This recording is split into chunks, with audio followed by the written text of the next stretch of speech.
Hi everyone, and welcome to video number 17 on Weimar Germany and the rise of the Nazi Party. And ladies and gentlemen, we've moved to the third section of the course. And this section 3, it's all about a silly light. No, it's not. It's all about control. Look into my eyes. You are under my control. Yep. It's all about control. Now, in the previous video, we saw the emergence of Adolf Hitler, January 1933. Finally, he had become Chancellor. But remember, von Papen and President Hindenburg thought that they could control, there's that word, they could control Hitler and make him squeak like a mouse. And I suggested that that probably was not going to be the case. And in this video, we're going to look at what happened to see that it was Hitler who emerged with all the control. Hitler becomes a dictator. That's a word which means somebody who has total power, total control in their hands. That word total. Sometimes you will see Hitler described as a totalitarian, a man with total control. And this video, hopefully, will show you how he moved from being Chancellor to somebody who had total control. Now, when he became Chancellor, remember von Papen and Hindenburg thought that they were pulling the strings of Hitler. Hitler was going to be their puppet on a string. Puppet on a string, 1967, Sandy Shore. Check it out, ladies and gentlemen. That was when Britain actually still won the Eurovision Song Contest. Great song. But they thought Hitler was going to be their puppet. And they'd set up systems. In the cabinet, 12 ministers, only 2 were Nazis. So Hitler was the Chancellor, but he did not have the power. Hitler started to change that. How would he do it? Well, the first thing he did is he said, right, I am going to call an election. Because using the Weimar Constitution, if the Nazis won 66% of the vote, Hitler would then be able to change the constitution. So the first thing he did was to call an election, hoping that he would get 66% of the vote. Now, in the campaign, 1933, there was a lot of violence. The financial industrialists put huge money in to support Hitler. At one meeting, a man called Krupp, an industrialist, steel magnate, gave over 3 million marks just in one meeting.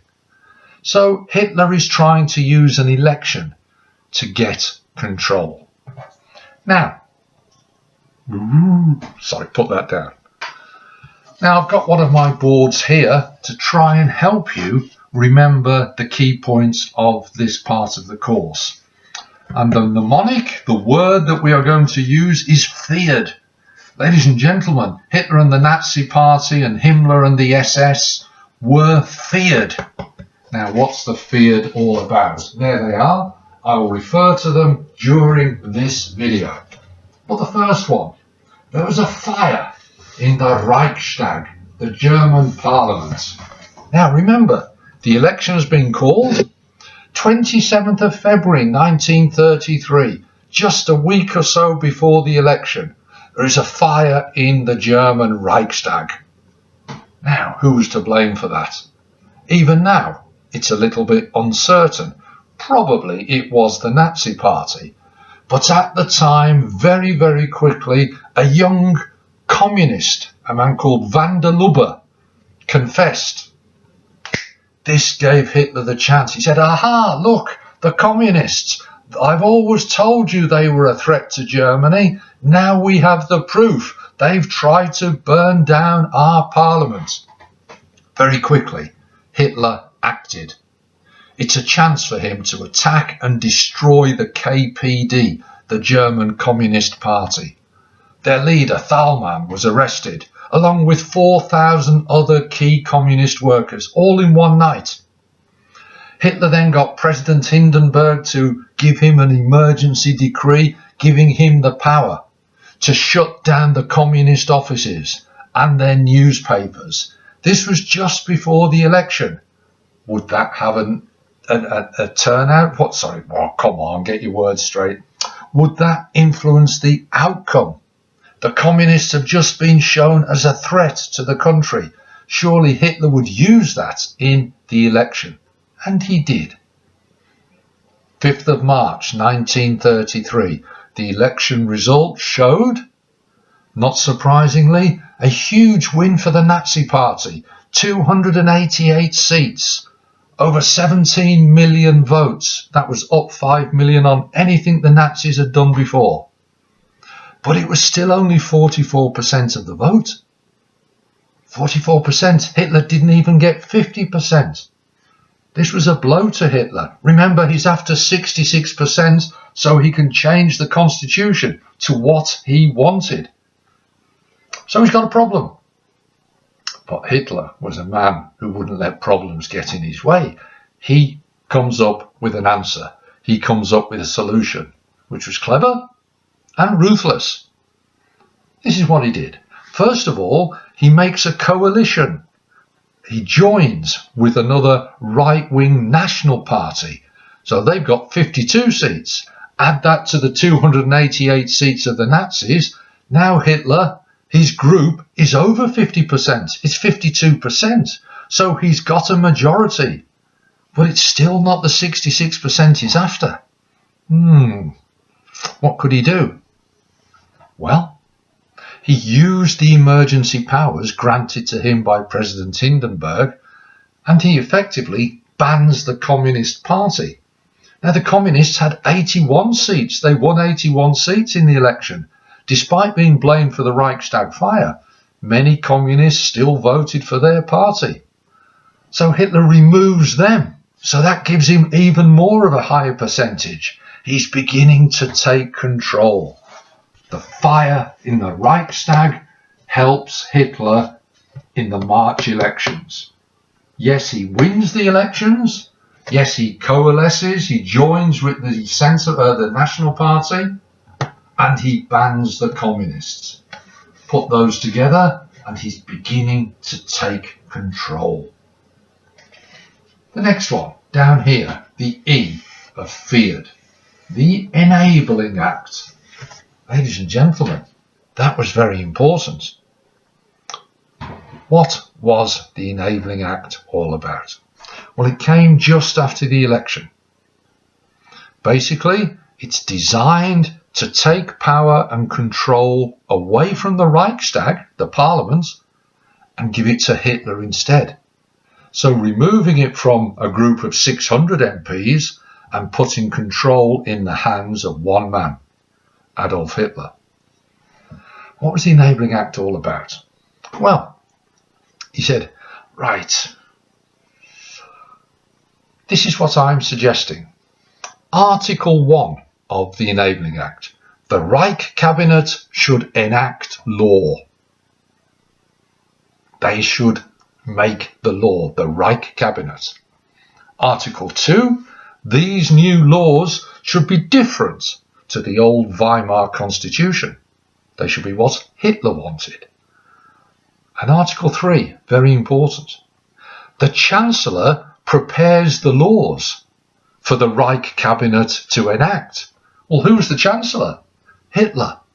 So basically the Enabling Act is saying, Parliament, Reichstag, you are going to vote to give up all of your powers and place it in the hands of the Chancellor, Adolf Hitler.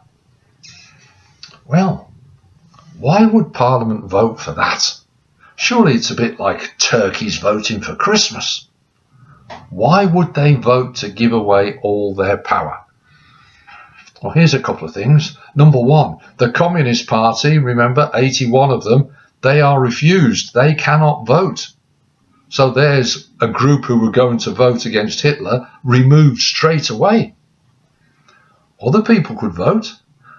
As they were going into the Reichstag to vote, they were threatened, they were bullied, they were intimidated by the SA, the Sturmabteilung.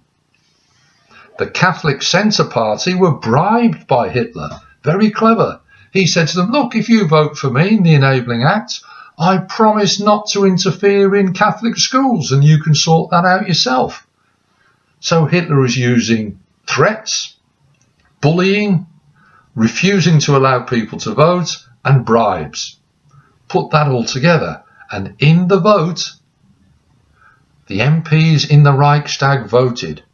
444 agreed, yes, we will give our power to Hitler, and 94 disagreed. So the Enabling Act was passed. 1933. For 4 years. It was renewed in 1937. It was renewed in 1941. Hitler was taking control. The Weimar government, the Weimar Constitution, was finished. It was over. So now Hitler has got the control. Remember von Papen and Hindenburg. Don't worry. Puppet on a string. Hitler will be dancing to our tune. We'll make him squeak like a mouse. Ladies and gentlemen, that did not happen. Hitler ended up with the control. The question now, what would he do with that control? What would he do with the power? Go back to my board. Reichstag fire, the elections, the Enabling Act. Put them together, Hitler has the power. He's now going to do the R. Remove all opposition and remove all threats. That was his next step. First of all, the trade unions. He saw them as a threat because they've got the workers' support. But Hitler wanted to control them. So, 2nd of May 1933, the Nazis broke into trade union offices, officials were arrested, trade unions were banned, strikes were made illegal. You had to join the German Labour Front, the DAF, Deutsche Arbeiterfront, the Nazi trade union. Hitler is taking control of the workers. That's the first step, banning and stopping the threat from the trade unions. Once he'd done that, he turned to the other political parties. 10th of May, the Nazis occupied the SDP offices, the sort of moderate party. What happened then? Exactly the same. Get into the offices, destroy the newspapers, take their money, stop them working effectively as a party. The party of Gustav Stresemann is being wiped out. 2 weeks later, exactly the same to the Communist Party. Destroy all their offices, take all their money, stop all their newspapers.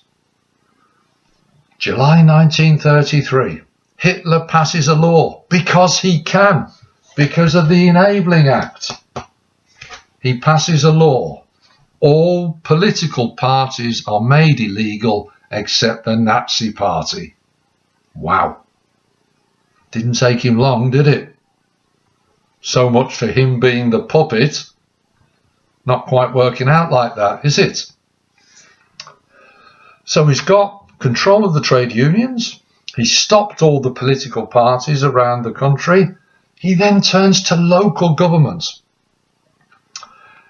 Germany was broken up, organised into 18 local government regions called Länder under the Weimar Constitution. Well, Hitler's not having that because they're sort of more independent of Hitler. So they get abolished. Hitler abolishes these regional parliaments. And instead, they are replaced by a Nazi governor who reports directly to Hitler. So even in the local areas of Germany, Hitler is establishing his control. He's taking control of Germany. His next step? To look inwards, to the Nazi Party. He then turned his attention to the Nazi Party. June 1934. Very famous date, called the Night of the Long Knives. What was this all about?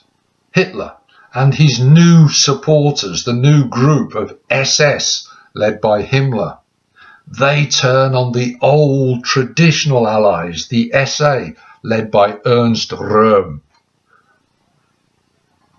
June 34, Röhm is arrested, along with 400 other top SA officials. No trial, imprisoned, sometimes tortured, shot. Yes, Hitler is shooting his old friends. He is ruthless. Now, why is he doing this? Well, he announces to the country that these people were a threat to Germany. But the real reason, ladies and gentlemen, is that they were a threat to Hitler. Ernst Röhm, head of the SA. The SA had 2 million members. Well, what if they're loyal to Röhm instead of being loyal to Hitler? Hitler could not take that chance. Röhm was an old working class socialist. He'd been a bully boy on the streets going right the way back into the 1920s. But Hitler didn't want that. He saw Röhm and the violence of the SA as a bit of a threat, a bit of a concern to Hitler's new rich industrialist backers. The army didn't like Röhm and the SA either. Remember, the army was limited to 100,000 men by the Treaty of Versailles. Röhm had his own private army of 2 million. So the army are against Röhm, the rich industrial backers are against Röhm, Hitler is against Röhm. Himmler, new leader of the SS, is whispering in Hitler's ears, he's a threat, get rid of him. Of course, Himmler's against Röhm because he doesn't want Röhm whispering in Hitler's other ear. Because Himmler wants to be best friends and right-hand man to Hitler. So put all of that together. Hitler's trying to show the world and Germany that he's using legal means to take power. So the old violence was a bit sort of embarrassing for Hitler. Röhm had to go. And he went in the night of the long knives. Along with some of Hitler's other enemies. They also were removed. Rivals to Hitler. One of his old rivals from many, many years ago, Strasser, executed. Von Schleicher, he'd been Chancellor of Germany, gone. Hitler is taking total control. He's removing the opposition. He's removing the threats. So we've seen the fire, the elections, the Enabling Act, the removal of threats. Down here, ladies and gentlemen, the death of President Hindenburg.